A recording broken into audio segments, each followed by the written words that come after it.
what's going on, guys? Welcome back. Today we are doing our news update for the last couple of weeks. So the last update I did was on the Lockbit situation, so I am going to update you on that as well.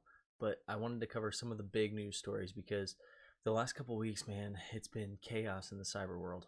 It's a growing industry, and it's going to continue to be like this, but it's chaos, right? So the first thing I want to talk about is AI, specifically generative AI. Now, I know here this is just a statistic site, but I'm going to talk about why I'm showing you these stats first.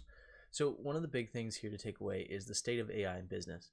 So this is according to Forbes Advisor, but this is 56% of people are using AI now to improve their business operations, right?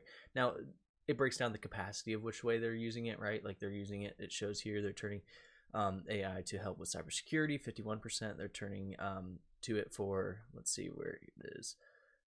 Here it is, e-commerce, education, whatever. It breaks it all down, right? I'm not going to talk about all that. I just want to show you guys the importance of AI as far as in this industry and why it is kind of alarming to me. It's alarming because it feels like we're prematurely using it at this point. And what I mean by that is a lot of companies out there and things like that are implementing them with these obstacles in place and just trying to become more productive. So I think it's a good tool. I think it's got to be done carefully and safely. And I think it's opening up an attack vector for other entities, right? So let's get into it. Let's look at it. We have 51% are turning to AI for cybersecurity specifically. So theoretically, 50% of all businesses, 50% of all businesses are using this for cybersecurity, right? That's what it's, this is obviously a statistic not from every single business. This is a subset of businesses that they pulled from and probably did a survey or something. But here's a couple of things that you have to watch out for, right? Unintended biases. If you guys don't know what that is, it's you have to train a model, right? A cyber or a AI model. You have to train it with whatever data you feel is relevant to it. So if you're I don't know, like a banking business, right? You're probably going to give it banking information. You're not going to give it something from, I don't know, the FDA or something, right? You're going to give it banking information. So when you do that, who is providing that information? It's a person, right? There has to be somebody giving it information. Now, it may be automated and things, but you're providing it the information. How do you minimize unintended bias?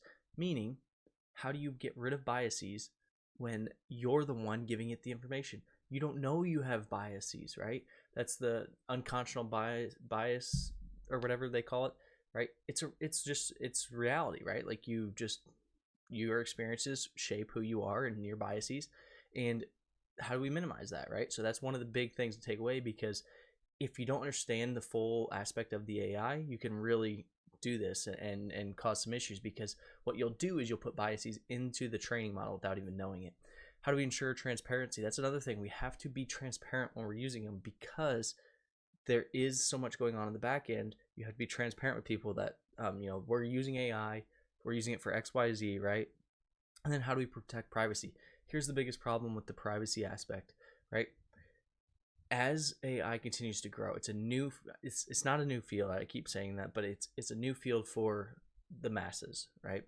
And while it's this new field for the masses, what's happening is people are implementing it, and I say prematurely, not because the technology's not there or the skill set's not there. It's because the companies have these obstacles, and when they're using these obstacles, specifically fear of job replacement, things like that, they are fearful that they're going to get behind, so they're implementing it as quickly as they can. That's not how you implement AI. It has to be planned out, it has to be methodical, and it has to be intelligent, because right here, how do we protect privacy? So you can see here, there's unclear ROIs right now. That's because some companies have been spending years building this, right? So there's complexity of AI systems. That's a big one. Lack of governance. There's no governance right now currently. The problem is what's happening is people are implementing these models, not fully understanding them, not fully having the skilled individuals right here. They're not having the skilled individuals trained in AI to build these models. They're relying on just the model itself and hoping they understand it fully, and they don't. So the reason I even just wasted all of your guys' time on teaching this is look at what just happened. ChatGPT, right? This was a couple weeks ago, but I wanted to wait and see if they came out with any more information about it, because I wanted to see if they said exactly what happened, and they kind of did, but they didn't really. But look at this. This is what was happening. Everybody was asking it random questions, and it was just responding with nonsense. And in some places it was saying like, I'm in the room with you. Some places it was like nobody was even asking it for anything, and it was just spitting out responses. And you can see here it says it does this as good as the work. So they asked it, what is a computer? It does this as good of work of a web of art of the country, a mouse of science, an easy draw of sad few, and finally the global house of art, just the one job and the total rest, the development of such an entire real then land of time is the depth of a computer is a complex character. The education of these design important to them. Computer talents is a great average or one room spot for the world. None of this makes sense, right? And that's the point. Like, what are they talking about? So here's the news article on it. And the reason I bring this up is because this is my point. If you don't fully understand, if you're not ChatGPT's engineers, you don't know how this is working if you implemented this into your everyday work, right? What if you were doing DevOps, right? And you're developing a software program, and it spits out a weird response like that, but you've been using AI for 10 years, right? Because this is a long-term solution. You've been using AI for 10 years, and then you don't know how to code. You only know what ChatGPT is telling you, right? Or whatever AI. If it does that, if it has a glitch like that, you are now inserting code that you have no idea what it's doing, and it may not even make sense, right? So there's those issues. There's issues where it's off just a little bit, but if you don't know, then you're just going to implement it, right? So those are the concerns with the lack of skilled individuals that they talk about. Now here they said they're investigating reports, and then here at 11:40, it looks like they had it, or 11:14, they had it fixed. So it went on for about, looks like a little over 12 hours, maybe 14 hours. And it said here, here's the issue. LLMs, large language models, use probabilities to figure out which word comes next in a sentence. Okay, so for instance, if you say the dog is brown, right? Whatever. They're using a probability that the next word of the dog is brown. Okay, makes sense. OpenAI says this bug was located in the step where the model chooses those probabilities. So the probability was off. So that probability gets flipped, and now it's just spitting out words that don't make any sense, right? That's what they're saying. I don't know if that's accurate. I don't know, because this isn't there's no governance around this like they said, so therefore they don't have any obligation to tell you what actually happened. And I'm not saying they are lying. I have no idea. I'm not in ChatGPT's infrastructure. I have no clue, right? So this was a really good use case, in my opinion, on why you have to be cautious, because if this happens in your network, you have no idea what this will do, right? Because it's automated. Everything about it's automated. So what I mean by that is, yeah, this case, supposedly the probability was off a little bit, right? What if one of the security features gets off a little bit, and now it's spitting out security information? What if it's spitting out social security numbers? What if there's so many things that can happen with these things that you just have to have the skilled individuals in place that understand them, right? So that's a huge story, in my opinion, not being talked about enough, because people think it was just fixed and it's boom and whatever. But this is only a couple years into this, and something like this is huge. So think about it. Now, next, the Change Healthcare attack. If you guys don't know about this, this is a huge attack right now. I think they had asked for a ransom of, or they paid a ransom of $22 million. That's a huge sum for a ransom. It's not very often you see those types of ransoms getting paid out. But it says here, on February 21, we discovered that threat actors gained access to Change healthcare environments. Why is this a big deal? Look at some of this, okay? It looks like March 7th described. So said electronic prescriptions for pharmacy service was fully functional. That's March 7th. This started February 21.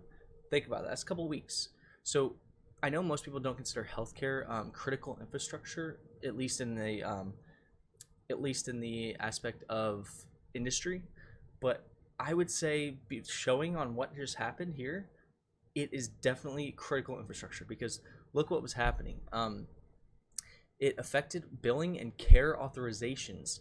So this led to prescription backlogs, missed revenue, which I could care less if a hospital or whatever misses revenue. But look at this. Yeah, I get it. Paychecks, that sucks, right? But patient care. Imagine you're in a situation where you need care or you need your prescriptions to live and you can't access them because they are all taken down based on an attacker. That is critical infrastructure to me. So this is insane to me that people aren't seeing it as people see it seriously, but they see it from a business side. They see the money lost. That's the serious aspect of it. Think about the people, right? Think about if you had bills coming in from a medical facility, right? You're not getting them. So are you missing payments? Are you getting, is something? What if you miss a payment and they say, "Oh, we can't take care of you because it's not a life or death situation. You're not paying your bills." Like, how do you know? You're not getting information. You're not getting. There's so many things here. So one thing there is a Black Cat, I believe it was APT, took credit for this. I don't know if it was validated, but they say they have the data currently, which is an odd move also in my opinion from an APT. I don't know if they did it for kind of the stronghold Change Healthcare, but Change Healthcare supposedly paid the ransom, so why are they saying we have all your data still? Like, it seems weird because if you're an APT, you want to continue, and I say this lightly, but you want to continue business, right? You want to continue being able to hack people and get that ransom paid. Well, I'm not going to pay you if the last person you did this to, they paid you and then you just took their data anyway and held it against them. I'm not going to pay you. So it's usually with an understanding that you're going to delete the data, but that's neither here nor there. So you can see they had set up temporary funding assistant programs so that there's workarounds and stuff like that. It's a last resort, which is, makes sense, right? But here's who's responsible, right? So this Alpha Black Cat, okay, according to report. Now, again, according to the report, there's nothing I've seen that has 100% confirmed that they are the attackers, but I would assume if Black Cat's taking credit for it, the actual attackers would be like, unless they're just like trying to fly away under the radar, they'd probably be like, hey, no, we did this, right? So it's pretty safe to assume they did it. Now, according to the report from Wired, the group received $22 million in transactions. So there's your ransom, right? Looks like it could be a large ransom payment, so it probably is. In December, the Justice Department announced it had targeted in a disruption campaign. In disrupting Black Cats, the Justice Department has once again hacked the hackers. This is in 2022, is that what they said? Oh, in December, so 2023, right? How'd that go? Doesn't look like it went that well, right? So with a decryption tool provided by the FBI, hundreds of ransomware were able to reopen. So they were able to help a few people, but in this case, they weren't. So this is a big attack. One of the larger ransoms I've seen recently. So that's why I wanted to bring it up, because this one is still ongoing. It's kind of currently. Now, I know they said here that things are back up and running, and that's because they paid the ransom. But I would stay tuned with the fact that they said, we still have your data. Seems like they might come back and ask for, they might extort them or something, because it's odd play. But let's keep going. Lastly, the Lockbit ransomware group. I did the whole video last time on the news on the Lockbit ransomware coming back up to date, right? That was coming back up to date, excuse me. That the Lockbit getting attacked by the FBI, getting brought down, all this stuff. Well, there's been some updates, right? Lockbit's back up and running. But one of the things that is wild to see, and unless you work in this industry, you may not understand how wild it is, but when you think of attacker groups, right, you think of like 6 kids in there, and I say kids, like teenagers in their basements, like drinking Red Bulls and like sitting there hacking all night, right? And you think of like it being disorganized like that. But look how organized this Lockbit is. This group is insane. They still keep impressing me because they are doing stuff better than most businesses. And look at this. What I mean is Lockbit ransomware draws on backup capacity. So the Lockbit ransomware previously stated, so what happened was the FBI used a PHP loophole to get in, or vulnerability to break into their dark website, right? Including the data legacy. However, Lockbit claimed, think about this, they knew those PHP vulnerabilities were there, or that the possibility was there. They claimed, that they could, or they had backups of the sites without PHP in it just in case this happened. Imagine having such good incident response and disaster recovery plans, but that not only do you have backups of the sites, but you have backups of the sites with certain capabilities turned off just in case. Right? That doesn't sound that crazy, but if you've worked in an industry or in business or corporations, you know that is crazy because all of that costs money, right? They must be making a load of money. Now, turns out that was true because as soon as they got hacked, they built a new site. They built an entire new infrastructure, right? Within a couple of days, they had everything back up and running. They had a new dark website printed out, and they had a new countdown timer for all of their current attacks going on. So each company could go and see how much time they have left to pay the ransom. All of that was back up and running in a couple of days. That is fast. It even surprised, like, the FBI thought they were really doing some damage here to them, and realistically they probably cost them a lot of money but didn't cost them much time, right? So the Lockbit ransomware leadership not only announced that the game was back in business, but also attached a lengthy rant that covered that everything, promising more attacks on U.S. government agencies. So they're not only back up and running, but saying we are going to keep attacking U.S. government agencies. Okay, and then look, the group laid out its plans for better security, even offering a reward to anyone that can hack its main site.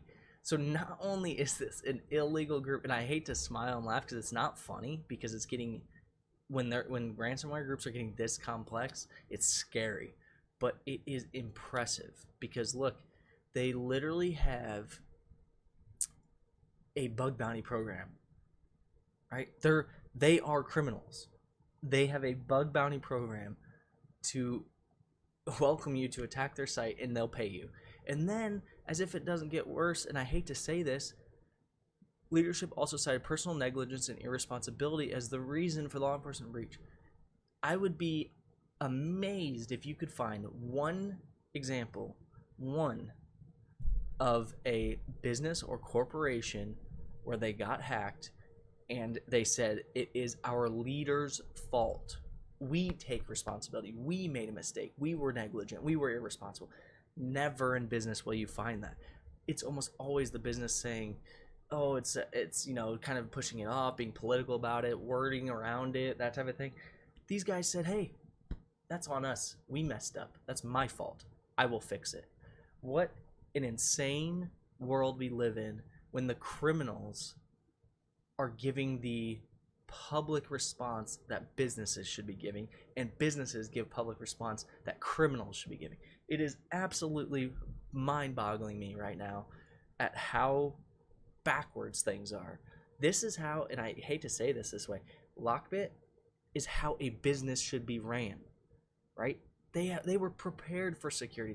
Because they're a security business, meaning they're hackers, right? So they knew this was a possibility and they were ready for it. Regular businesses know it's a possibility but don't want to spend money on it. So it's back and forth. And there are companies out there that do well. I'm just saying this is how it should be done. It's just insane, right? They also claim that the decryption keys taken during the data leak were exclusively unprotected decryptors, or essentially a budget version used by affiliates that attack smaller targets and usually demand the ransoms in single thousands of dollars. So they even had unprotected decryptors, right? These lower end ones. So you didn't really get anything. You thought you had all these decryption keys, and now this could be propaganda, right? They could have gotten decryption keys, and they could just be saying it so that they don't go send them out. But that's all right. Here's one of the big takeaways, though. The National Crime Agency does know the Lockbit leaders. They've said that a few times. They've also said that they know they're in Russia and they can't do that. But what they can do is the U.S. government has a standing reward offer of $10 million for information leading to the arrest of the group's leaders, or $5 million for anyone having used Lockbit in an attack. So what this means is they're starting to offer rewards to get these guys because they know they can't just go get them. They can't go to Russia and get them. So they are going to look for loopholes, and I bet you the pressure is really going to come down, and eventually I think they will get them. I just think it will take a long time because they have to make a mistake, right? These leaders are going to have to make a mistake is what's going to happen. Now it says Roger Grimes, data-driven defense, blah, blah, known before, believes that taunting law enforcement will not prove to be a positive development for the group. I kind of agree with him here, right? You already have this pressure on you. You already have all this going, and you're starting to taunt. You're starting to get a little confident. This is when mistakes get made. I think if they would have just stayed flying under the radar, and I'm not saying they're flying under the radar. I know FBI's been watching them for a long time. But what I'm saying is when you start taunting, these are the types of things that start happening. $10 million reward, $5 million reward, because the FBI is going to try and lock you down, right? And it's not just FBI; it's national cyber or national crime agencies, and there's a lot of international people also. So I think the pressure will start to come down. I think as long as they don't mess up, they might stay in business. I think the problem is going to be everyone makes mistakes. Everyone, and it just takes one when you're this scrutinized and you're this this much pressure on you. So hopefully that happens, because Lockbit is a true threat to all people in cyber. So I hope they get taken down, but I'm impressed with them, I gotta say, and I hate to say that because I don't advocate for it. I think but this is such an anomaly in cybersecurity, both on the white hat and black hat side, that I think it's incredible. I think it's going to be a fun back and forth, and I say fun because I find this stuff interesting. It's not fun in the sense that I think crime's good. I think it's terrible. I think this specifically is terrible because look at like the attack we covered, the medical one. I think critical infrastructure is it should be off limits. It should never even be in play for hackers, but hackers are pathetic sometimes, and when I say they're pathetic, they're usually bullies, and it's sad, but this is the reality we live in. So hopefully some of this news kind of catches you guys up to date for the last couple of weeks, and hopefully you guys learn something and can take away something from these attacks and what we need to watch for in the future. Let me know in the comments if you had any other news stories the last couple of weeks that you want me to cover, or if there's anything you disagreed with. Let me know in the comments. Thanks, guys.